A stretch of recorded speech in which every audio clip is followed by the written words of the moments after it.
more people.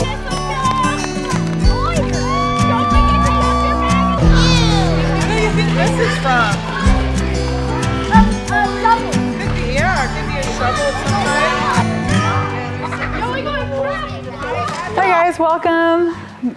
My name's Miss Liz. I'm a marine debris artist. So today, you guys are 1 out of 14 classrooms that are going to be working on this project.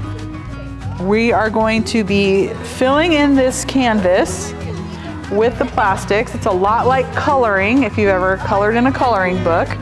I want you to pay attention to the things that you're finding and see if there's things that you recognize. And also maybe think of some solutions to how we can try to keep some of this stuff out of our oceans, or how we can replace this plastic with more sustainable options.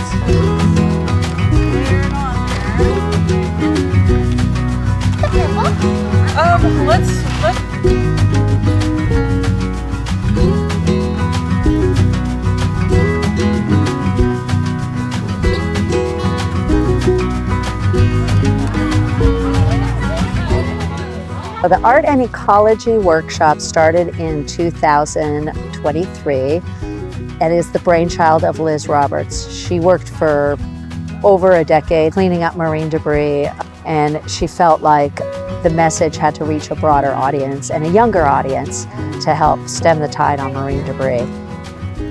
I chose to work with marine debris as a means to spread awareness and education on the issue of plastic pollution in our oceans. I love working with kids to create art because I feel like I get a little more out of it than they do. It's just the way that they look at things. They sometimes see things in a way that most adults don't. I kind of live vicariously through them. So not only did they create a mural, but then we added a second station where they had a marine debris game.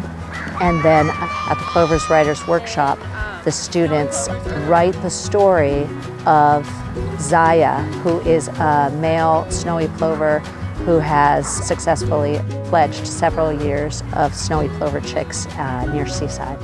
To create art that's impermanent is a way to both learn about art and become an artist, learn about marine debris, and I want the students to leave knowing that and experiencing that they don't need to possess to be able to have joy.